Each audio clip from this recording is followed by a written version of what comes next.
Hello dear students, welcome to ATP. और बच्चों, क्या हाल चाल हैं? तो बच्चों, हम लोग प्लांट फिजियोलॉजी का जो टॉपिक पढ़ रहे थे वो था फोटोसिंथेसिस इन हायर प्लांट। तो बच्चों, लास्ट लेक्चर में हमने इस चैप्टर की कुछ बहुत ही इंपॉर्टेंट बात पढ़ी थी, जैसे क्लोरोप्लास्ट की स्ट्रक्चर और फोटोसिंथेसिस में कौन कौन से पिगमेंट जो हैं वो पार्टिसिपेट करते हैं। ठीक है बच्चों, तो अब हम इस चैप्टर को कंटिन्यू करते हैं कुछ और भी इंपॉर्टेंट और इंटरेस्टिंग बातों के साथ में कि आखिर फोटोसिंथेसिस में लाइट का क्या रोल होता है और लाइट के अकॉर्डिंग प्लांट कौन से जो पिगमेंट्स होते हैं वो कौन से लाइट को ज़्यादा एब्जॉर्ब करते हैं, किसको कम, और एब्जॉर्प्शन स्पेक्ट्रम क्या होता है, एक्शन स्पेक्ट्रम क्या होता है। तो बच्चों, कंटिन्यू करते हैं हम लाइट के साथ में। तो बच्चों, ये जो लाइट है वो प्लांट जो होते हैं वो सनलाइट को यूज़ करते हैं फोटोसिंथेसिस में। बच्चों, मेरा क्वेश्चन यहाँ पर एक ये है, क्या प्लांट सिर्फ सनलाइट में ही फोटोसिंथेसिस करते हैं या प्लांट ट्यूबलाइट में भी फोटोसिंथेसिस कर सकते हैं?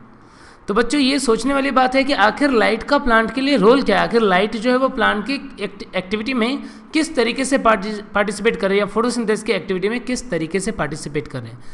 तो बच्चों, लाइट के अंदर जो सनलाइट है उसके अंदर बहुत सारे स्पेक्ट्रम है, लेकिन उसके अंदर से जो विजिबल स्पेक्ट्रम होता है, विजिबल लाइट होता है, उसको ही प्लांट फोटोसिंथेसिस में यूज़ करता है। और बच्चों, प्लांट लाइट का वो पार्ट जो प्लांट फोटोसिंथेसिस में यूज़ करता है उसको बोलते हैं हम PAR। बच्चों, ये PAR का मतलब क्या होता है? PAR का मतलब होता है photo synthetically active radiation. Photosynthetically active radiation. तो बच्चों, जो विजिबल लाइट है उसका भी सारा का सारा पार्ट नहीं, जब बल्कि विजिबल लाइट का भी 400 to 700 नैनोमीटर जो वेवलेंथ होती है, 400 to 700 नैनोमीटर की जो वेवलेंथ होती है, प्लांट उसी को फोटोसिंथेसिस में यूज़ कर पाता है। ठीक है बच्चों, तो इसका मतलब ब्लू से रेड तक की जो वेवलेंथ होगी उसमें 400 to 700 नैनोमीटर की जो वेवलेंथ होगी उसको प्लांट फोटोसिंथेसिस में यूज़ कर पा रहा है, और इसी को बच्चों हम क्या बोल देते हैं? PAR। बच्चों, जो सोलर एनर्जी आ रही है, सोलर एनर्जी में 50% पार्ट जो होता है वो प्लांट, वो अर्थ के ऊपर जो प्लांट होते हैं उनको अवेलेबल होता है, और प्लांट जो होता है उसको ही हम फोटोसिंथेटिकली एक्टिव रेडिएशन बोलते हैं। और प्लांट जो होता है वो PAR का भी मात्र 2 से 8%, ओनली 2 to 8% जो होता है वही यूज़ कर पाता है। इसका मतलब हम ऐसा बोल सकते हैं कि plant uses 2 to 8% of PAR और fixes 2 to 8% of PAR in photosynthesis. ठीक है बच्चों, तो प्लांट फोटोसिंथेसिस में कितना लाइट यूज़ करेगा? प्लांट फोटोसिंथेसिस में टोटल जो PAR है उसका 2 to 8% जो है वो यूज़ करता है फोटोसिंथेसिस की प्रोसेस के लिए। ठीक है बच्चों, तो आखिर ये प्लांट 400 to 700 नैनोमीटर ही क्यों एब्जॉर्ब कर रहा है, क्यों नहीं ये 380 to 760 नैनोमीटर जो है, 390 to 760 नैनोमीटर जो है वो कंप्लीट लाइट जो है उसको एब्जॉर्ब करता है? तो बच्चों, ये डिपेंड करता है किसके ऊपर? पिगमेंट्स के ऊपर। जो प्लांट के अंदर जो पिगमेंट सिस्टम होते हैं या फोटो सिस्टम्स जो होते हैं, तो वो फोटो सिस्टम्स कुछ इस तरीके से डिज़ाइंड हैं कि वो 400 to 700 नैनोमीटर की वेवलेंथ को ही एब्जॉर्ब कर सकते हैं। तो बच्चों, कौन सी लाइट को pigment chlorophyll A, chlorophyll B और कैरोटीनॉइड एब्जॉर्ब करते हैं और किस पे वो मैक्सिमम फंक्शन दिखाते हैं, उसके लिए हम देखते हैं प्लांट का एब्जॉर्प्शन स्पेक्ट्रम और एक्शन स्पेक्ट्रम। तो बच्चों, जैसा कि आप देख सकते हैं यहाँ पर हमने ग्राफ बनाया वेवलेंथ में और लाइट के एब्जॉर्प्शन में। तो यहाँ पर ये वाला ग्राफ जो है, जो मैंने ग्रीन कलर से बनाया है बच्चों, ये ग्राफ रिप्रेजेंट कर रहा है किसको? क्लोरोफिल A को। ये जो येलो कलर से मैंने इस डायग्राम के अंदर ग्राफ बनाया है वो रिप्रेजेंट कर रहा है क्लोरोफिल B को, और ये जो मैंने पर्पल कलर से ग्राफ बनाया बच्चों यहाँ पर, ये रिप्रेजेंट कर रहा है किसको? कैरोटीनॉइड को। तो क्लोरोफिल A, क्लोरोफिल B और कैरोटीनॉइड का जब हम एब्जॉर्प्शन स्पेक्ट्रम बना रहे हैं तो बच्चों आप यहाँ पर क्या क्या चीज़ें ऑब्जर्व कर सकते हैं। देखिए कि ये वाली जो वेवलेंथ है वो कौन सी? ये ब्लू वाली लाइट की वेवलेंथ है, ब्लू लाइट है ये। और ये कौन सा है? ये रेड लाइट की वेवलेंथ है। और ये जो है यहाँ पर ये है ग्रीन। तो बच्चों, कुछ क्लियर इन्फॉर्मेशन जो हमें यहाँ पर मिल रही है कि ब्लू लाइट का एब्जॉर्प्शन जो है वो ज़्यादा हो रहा है, यानी कि क्लोरोफिल A जो है उसका एक पीक जो है वो हम देख पा रहे हैं किसमें? ब्लू लाइट में। ऐसे ही क्लोरोफिल B जो है उसका भी पीक हम देख पा रहे हैं यहाँ पर ब्लू लाइट में, यानी कि ब्लू लाइट को क्लोरोफिल जो है वो सबसे ज़्यादा एब्जॉर्ब कर रहे हैं। देख रहे हैं आप, as compare to red, blue का एब्जॉर्प्शन बहुत ज़्यादा है और रेड पे भी एब्जॉर्प्शन पीक तो है बट वो ब्लू के कंपेयर में कम है। ये क्लोरोफिल बी के लिए बनाया हुआ है हमने और ये बनाया हुआ है हमने क्लोरोफिल ए का पीक। तो यदि हम बात करें कि क्लोरोफिल ए जो है वो ब्लू लाइट को मैक्सिमम एब्जॉर्ब करता है, मैं अप्रॉक्सीमेट यहाँ पर यदि आपको वेवलेंथ बताऊँ तो ये 440 के आसपास वेवलेंथ जो है उसके ऊपर मैक्सिमम एब्जॉर्प्शन शो कर रहे हैं। ऐसे ही 430-440 के बीच में, ऐसे ही 460 जो है उसके आसपास में क्लोरोफिल बी जो है उसका पीक आता है। बिल्कुल ऐसे ही 730 के आसपास में क्लोरोफिल बी जो है उसका पीक आएगा और 760 के आसपास में क्लोरोफिल ए का पीक आएगा। तो यहाँ से ये इन्फॉर्मेशन क्लियर है कि क्लोरोफिल जो होते हैं वो मैक्सिमम एब्जॉर्ब करते हैं कौन सी लाइट को बच्चों, ब्लू और रेड लाइट को, और मिनिमम एब्जॉर्प्शन किसका हो रहा है, ग्रीन लाइट का हो रहा है। अब यहाँ पर ये बोल सकते हैं कि ब्लू लाइट का एब्जॉर्प्शन जो होता है वो रेड के कंपेयर में ज़्यादा होता है, इसका मतलब ब्लू की एब्जॉर्प्शन पीक आप देख पा रहे हैं दोनों की ज़्यादा है, और उसमें भी क्लोरोफिल बी जो है वो ब्लू लाइट का एब्जॉर्प्शन क्लोरोफिल ए के कंपेयर में ज़्यादा कर रहे हैं। देख रहे हैं आपकी ये पीक जो है वो क्लोरोफिल बी का हाई है एज कम्पेयर टू ए। और रेड लाइट के लिए जब हम बात करें तो रेड लाइट का एब्जॉर्प्शन पीक हाई है किसका, क्लोरोफिल ए का। क्लोरोफिल ए जो है वो रेड लाइट को ज़्यादा एब्जॉर्ब करता है as compare to chlorophyll B. और बच्चों ये कैरोटीनॉइड जो है उसके दो पीक मिल रहे हैं, दोनों ब्लू रेंज में हैं। जो इंडिगो ब्लू वाली रेंज होगी उसके अंदर कैरोटीनॉइड्स जो होंगे उनके पीक जो है वो प्रेजेंट होंगे। ठीक है बच्चों, तो बच्चों कंक्लूजन जो है वो ये है कि absorption spectrum for chlorophyll is क्या होगा बच्चों, बताइए, ये होगा ब्लू रेड। ठीक है बच्चों, इसका मतलब ब्लू लाइट का एब्जॉर्प्शन मैक्सिमम, रेड लाइट का एब्जॉर्प्शन सेकेंड मैक्सिमम। और प्लांट के लिए मिनिमम जो यूजफुल यहाँ पर लाइट है वो कौन सा है, ग्रीन। यानी ऐसा बोल सकते हैं कि मिनिमम एब्जॉर्प्शन, पीआर के अंदर जो मिनिमम एब्जॉर्प्शन होगा वो ऑफ कौन सी लाइट का होगा बच्चों, वो होगा ग्रीन लाइट का। ठीक है बच्चों, तो एब्जॉर्प्शन स्पेक्ट्रम ब्लू रेड और मिनिमम ग्रीन। अब ब्लू रेड में भी हम क्या बोल सकते हैं, हम ऐसा बोल सकते हैं कि जो ब्लू लाइट है उसका एब्जॉर्प्शन ज़्यादा होता है किसके कंपेयर में, रेड के कंपेयर में। यानी maximum absorption of blue light and second maximum बोल सकते हैं कि नहीं बोल सकते बच्चों, सेकेंड मैक्सिमम एब्जॉर्प्शन ऑफ कौन सी लाइट का सेकेंड मैक्सिमम हुआ है बच्चों, रेड लाइट का, रेड लाइट। तो बच्चों ये कुछ कंक्लूजन जो है वो हमारे यहाँ से निकल रहे हैं। और कैरोटीनॉइड के लिए हम बोल सकते हैं कि कैरोटीनॉइड जो है उसका एब्जॉर्प्शन स्पेक्ट्रम क्या है, इंडिगो ब्लू। तो बच्चों absorption spectrum of carotenoid Indigo blue. तो बच्चों हमारा यहाँ पर ये कंक्लूजन निकला है किससे, एब्जॉर्प्शन स्पेक्ट्रम का कंक्लूजन क्लोरोफिल ए के लिए, बी के लिए और कैरोटीनॉइड के लिए। बच्चों इसी के बाद में हम कंपेयर करते हैं एक्शन स्पेक्ट्रम को। आखिर एक्शन स्पेक्ट्रम क्या होता है, तो बच्चों एक्शन स्पेक्ट्रम की बात जो है वो हमने बच्चों पहले भी की थी। आपको याद होगा कि हमने TW एंगलमान का एक्सपेरिमेंट किया था कि कैसे उन्होंने क्लेडोफोरा पे एक्सपेरिमेंट किया और पता लगाया था कि किस लाइट में फोटोसिंथेसिस ज़्यादा होता है। बच्चों वही जो है वो एक्शन स्पेक्ट्रम है। और ये जो एक्शन स्पेक्ट्रम है उसका पता हम लगा सकते हैं किसके थ्रू, कि आखिर प्रोसेस के अंदर कितना ऑक्सीजन इवॉल्व होता है। देखते हैं बच्चों हम, तो बच्चों हम ग्राफ देख रहे हैं वेवलेंथ में और रेट ऑफ ऑक्सीजन प्रोडक्शन में। तो बच्चों यहाँ पर एक बात बहुत ही इंपॉर्टेंट है नोट करना कि एब्जॉर्प्शन स्पेक्ट्रम जो है वो तो क्लोरोफिल ए के लिए अलग, क्लोरोफिल बी के लिए अलग, कैरोटीनॉइड के लिए अलग, या अदर पिगमेंट जो होंगे फाइकोबिलिन्स वगैरह जिनके अंदर होंगे तो उनके लिए, सबके लिए एब्जॉर्प्शन स्पेक्ट्रम जो है वो सारे पिगमेंट के लिए अलग अलग होगा। लेकिन जब हम रेट ऑफ फोटोसिंथेसिस या रेट ऑफ ऑक्सीजन प्रोडक्शन की बात कर रहे हैं तो बच्चों वो सारे पिगमेंट मिलके काम कर रहे हैं, यानी फोटो सिस्टम काम कर रहे हैं। तो यहाँ पर रेट ऑफ ऑक्सीजन प्रोडक्शन जो है वो इंडिविजुअल पिगमेंट के लिए नहीं बनेगा बल्कि कंप्लीट प्लांट के लिए जो फोटो सिस्टम्स मिलके काम कर रहे हैं उनके लिए बनेगा।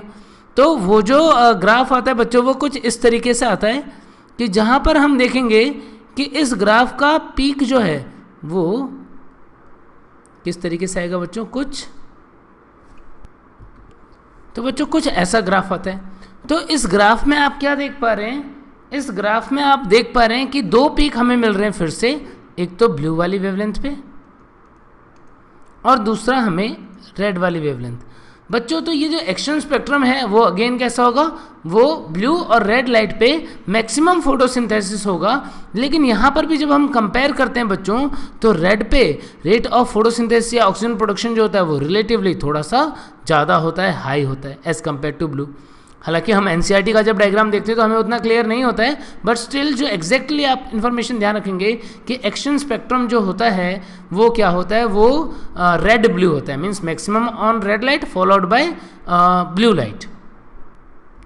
और बच्चों मिनिमम फोटोसिंथेसिस जो है वो कौन से लाइट पे हो रहा है, यहाँ पर ग्रीन लाइट पर हो रहा है। तो बच्चों यदि हम इस एक्शन स्पेक्ट्रम को कंपेयर करें किससे, एब्जॉर्प्शन स्पेक्ट्रम से, तो बच्चों एक बार हम देखते हैं इसको। तो जैसा कि हम यहाँ पर देख रहे थे कि पीक जो है वो 440 के आसपास पीक आ रहा था किसका, क्लोरोफिल ए का, बिल्कुल वैसे ही यहाँ पर भी 440 के आसपास में पीक आएगा किसका, एक्शन स्पेक्ट्रम का। यानी कि ये जो एक्शन स्पेक्ट्रम जो मैक्सिमम आ रहा है यहाँ पे वो 440 के आसपास आएगा, और ऐसे ही यहाँ पर जो एक्शन स्पेक्ट्रम मैक्सिमम आएगा वो अराउंड 670-680 के आसपास आएगा। तो बच्चों हम ऐसा भी बोलते हैं कि action spectrum, peak of action spectrum follows the peak of absorption spectrum. Absorption spectrum का जो पीक है बिल्कुल क्लोरोफिल ए का एब्जॉर्प्शन स्पेक्ट्रम का जो पीक है बिल्कुल वही यहाँ पर एक्शन स्पेक्ट्रम का पीक भी होता है। और इससे ये भी प्रूव होता है बच्चों कि क्लोरोफिल ए जो है वो इसका मतलब सबसे मेन पिगमेंट है जो कि फोटोसिंथेसिस में पार्टिसिपेट कर रहा है। ठीक है बच्चों, तो यहाँ पर कंक्लूजन हमारा निकल गया है क्या कि action spectrum is red blue, red के ऊपर maximum followed by blue light. तो रेड ब्लू जो है वो यहाँ पर एक्शन स्पेक्ट्रम होगा। बच्चों इसके साथ ही एक बहुत ही इंपॉर्टेंट बात यहाँ पर आप देख पा रहे हैं, यदि आप नोट कर रहे हैं तो 680 के बाद में सडनली रेट ऑफ सिंथेसिस जैसे यहाँ पर ग्रेजुअली बढ़ा, फिर ग्रेजुअली कम हुआ, फिर ग्रेजुअली बढ़ा, बट 680 के बाद में सडनली रेट ऑफ फोटोसिंथेसिस जो है वो गिर गया। बच्चों इसको क्या बोलते हैं, ये जो यहाँ पर रेट ऑफ फोटोसिंथेसिस धड़ाम से गिर गया है, इसका मतलब ये क्या है बच्चों, ये है रेड ड्रॉप। इसको बोलते हैं हम रेड ड्रॉप। आखिर रेड ड्रॉप क्यों होता है? इमर्शन ने एक्सपेरिमेंट किया और इमर्शन ने कुछ चीज़ें फाइंड की यहाँ पर कि 680 नैनोमीटर के बाद में वेवलेंथ जो फार रेड लाइट देते हैं, यदि हम मोनोक्रोमेटिक लाइट, तो रेट ऑफ फोटोसिंथेसिस सडनली गिर जाता है, इसको हम रेड ड्रॉप बोलते हैं। और ये फिनोमिना से पता चला कि इस प्रोसेस के अंदर दो फोटो सिस्टम काम करते हैं। यानी बच्चों ये जो एक्सपेरिमेंट है, एक्शन स्पेक्ट्रम है, ये बताता है, रेड ड्रॉप बताता है कि दो फोटो सिस्टम जो है वो काम करते हैं किसके अंदर, फोटोसिंथेसिस की प्रोसेस में। एक फोटो सिस्टम जो है वो 680 नैनोमीटर तक काम करता है और मुझे लगता है कि वही मेन फोटो सिस्टम है। क्यों? क्योंकि दूसरा जो 700 तक काम कर रहा है, जब वो अकेले काम करता है तो उस केस में रेट ऑफ फोटोसिंथेसिस बहुत कम हो जाती है।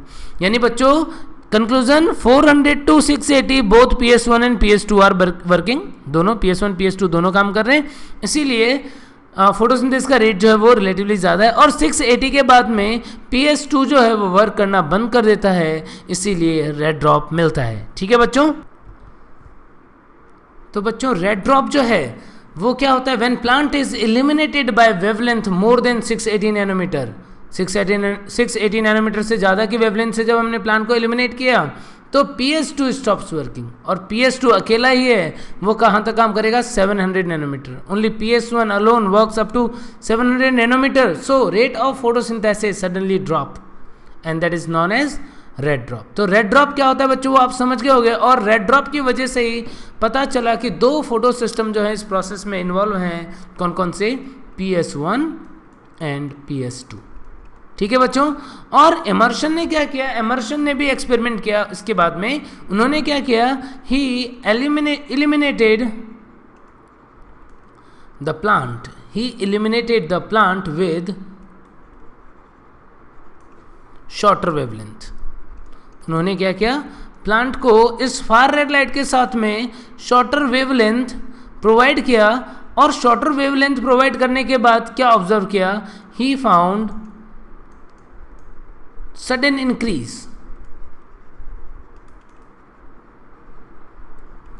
Sudden increase in rate of photosynthesis.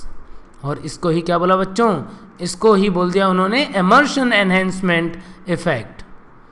तो बात क्लियर हो गई कि यदि PS1 अकेला काम कर रहा था तो रेट ऑफ फोटोसिंथेसिस बहुत कम था। यदि उन्होंने उस लॉन्ग वेवलेंथ के साथ में शॉर्टर वेवलेंथ भी दिया तो उन्होंने देखा कि रेट ऑफ फोटोसिंथेसिस जो है वो इंक्रीज हो गया, और इस प्रोसेस को उन्होंने क्या बोला बच्चों, इसको ही बोला इमर्शन एनहेंसमेंट इफेक्ट। ठीक है बच्चों, तो जो हम लोग पढ़ रहे थे एक्शन स्पेक्ट्रम, उसके रिलेटेड आपको पता पड़ गया कि ब्लू का और रेड का मैक्सिमम है, इसमें भी रेड का पीक जो है वो ज़्यादा होगा ब्लू के कंपेयर में।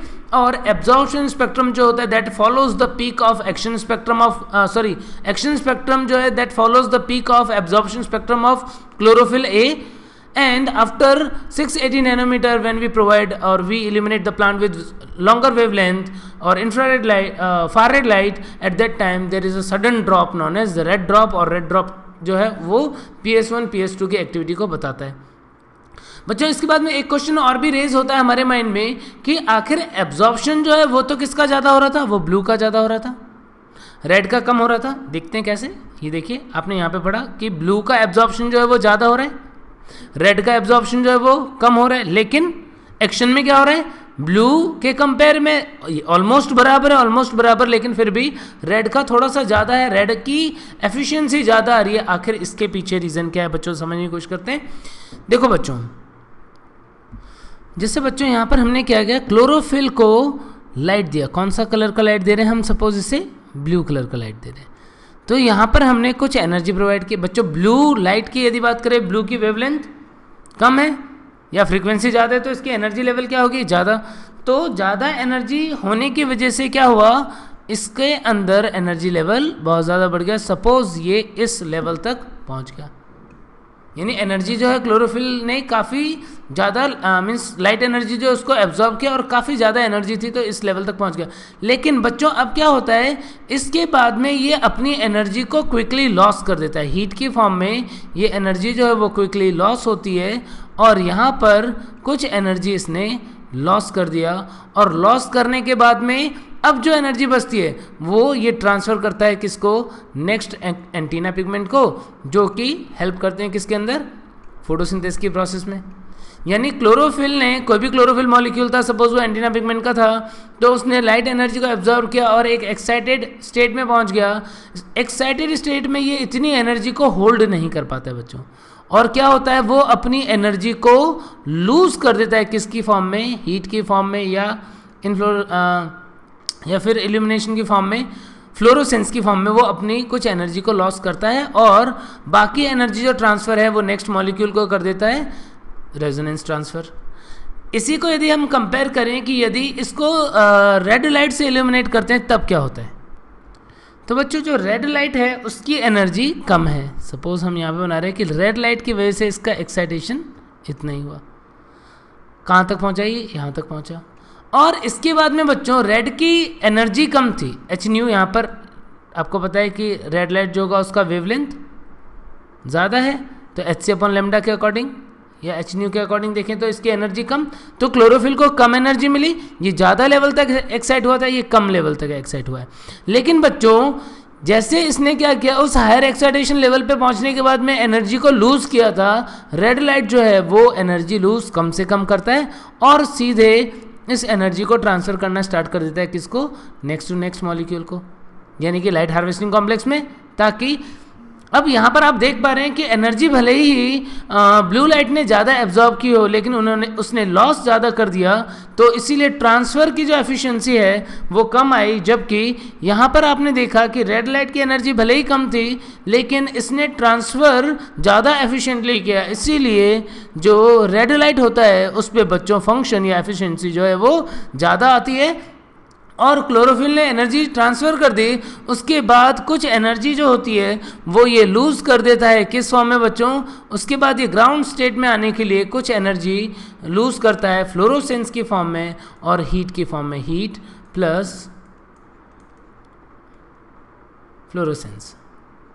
तो इस फॉर्म में कुछ एनर्जी जो है वो लॉस कर देता है। तो बच्चों ये कंसेप्ट जो है वो आपको समझ में आ गया होगा कि आखिर क्यों एफिशिएंसी जो है वो रेड लाइट पे ज़्यादा आ रही है, जबकि हम देखते हैं कि एब्जॉर्प्शन जो है वो ब्लू लाइट का होता है, तब भी फंक्शन की एफिशिएंसी किसकी ज़्यादा आएगी, रेड लाइट की आएगी। ठीक है बच्चों, तो इसके बाद में इसको हम कंपेयर करें अब अपने एक्शन स्पेक्ट्रम वाले ग्राफ से।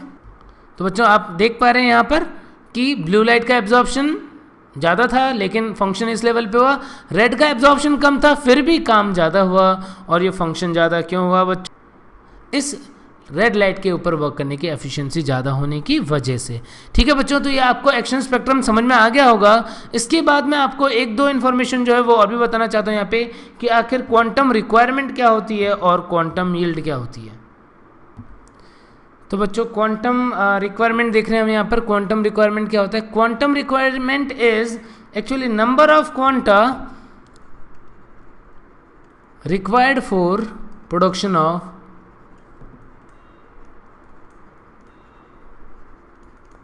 One oxygen molecule, 1 O2।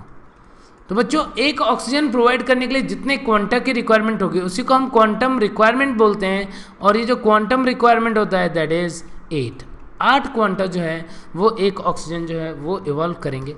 ठीक है बच्चों, ऐसे ही एक और भी टर्म हम पढ़ते हैं यहाँ पे, क्वांटम यील्ड। क्वांटम यील्ड क्या होता है?